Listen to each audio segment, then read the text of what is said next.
आरती नामक एक युवती का विवाह हुआ और वह अपने पति और सास के साथ अपने ससुराल में रहने लगी। कुछ दिन बाद आरती को आभास होने लगा कि उसकी सास के साथ पटरी नहीं बैठ रही है। सास पुराने ख्यालों की थी और बहू नए विचारों वाली।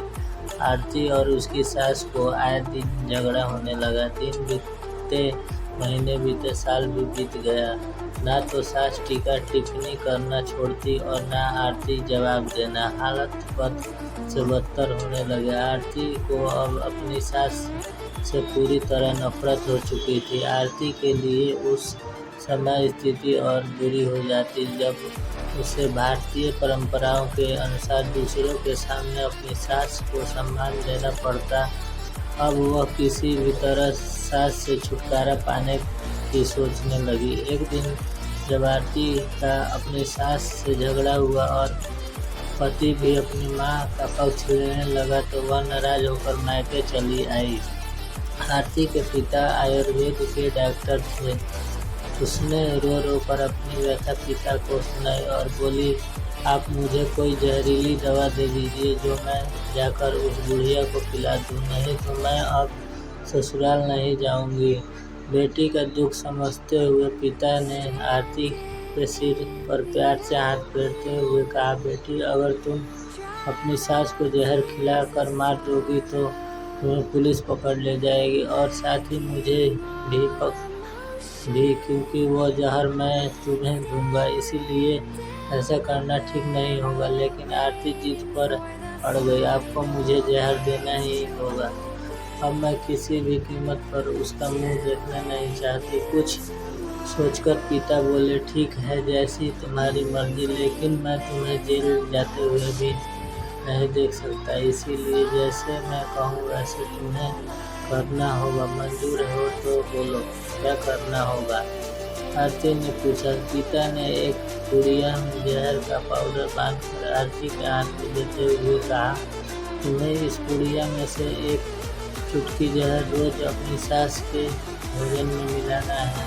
कम मात्रा होने से वह एकदम से नहीं मरेगी, बल्कि धीरे धीरे आर्थिक रूप से कमजोर होकर 5-6 महीनों में मर जाएगी। लोग समझेंगे कि वह स्वाभाविक मौत मर गई। पिता ने आगे कहा, लेकिन तुम्हें बेहद सावधान रहना होगा ताकि तुम्हारे पति को बिल्कुल भी शक ना हो पाए, वरना हम दोनों को जेल जाना पड़ेगा। इसके लिए तुम आज के बाद अपनी सास से बिल्कुल भी झगड़ा नहीं करोगी, बल्कि उसकी सेवा करोगी। यदि वह तुम पर कोई टिप्पणी करती है तो तुम चुपचाप सुन लोगी, बिल्कुल भी प्रत्युत्तर नहीं दोगी।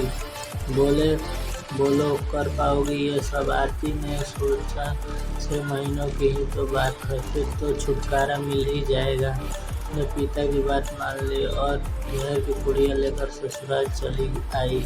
ससुराल आते ही अगले ही दिन से आरती ने सास के भोजन में एक चुटकी जहर रोजाना मिलाना शुरू कर दिया। साथ ही उसके पति अपना बर्ताव भी बदल दिया। अब वह सास के किसी भी ताने का जवाब नहीं देती, बल्कि क्रोध को पीकर मुस्कुराते हुए सुन लेती। रोज उसके पैर दबाती और उसी की हर बात का ख्याल रखती। सास से पूछ कर उसकी पसंद का खाना बनाती, उसकी हर आज्ञा का पालन करती। कुछ हफ्ते बीतते सास के स्वभाव में भी परिवर्तन आना शुरू हो गया। बहू की ओर से अपने तानों का परिवर्तन न पाकर उसके ताने कम हो चले थे, बल्कि वह कभी भी बहू की सेवा के बदले आशीष भी देने लगी थी। धीरे धीरे 4 महीने बीत गए। आरती नियमित रूप से सास को रोज एक चुटकी जहर देती आ रही थी, किंतु उस घर का माहौल अब एकदम से बदल चुका था। सास बहू का झगड़ा पुरानी बात हो चुकी थी। पहले जो सास आरती को गालियाँ देते नहीं थकती थी, अब वही आस पड़ोस वालों के आगे आरती की तारीफ के पुल बांधने लगी। बहू को साथ बैठाकर खाना खिलाती और सोने से पहले भी जब तक बहू के 4 प्यार भरी बातें न कर ले नींद नहीं आती थी।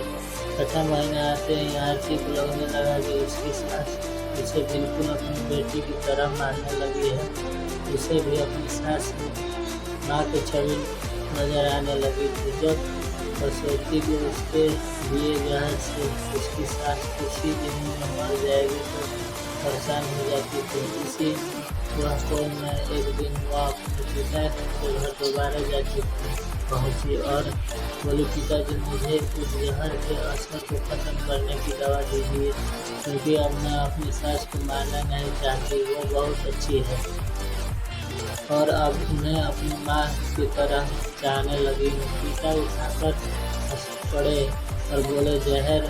कैसा जहर? मैंने तुम्हें जहर के नाम पर हाँकने का छूट दिया था। हाँ बेटी, वो सही रास्ता दिखाए। माँ बाप का पूर्ण फर्ज अदा करें।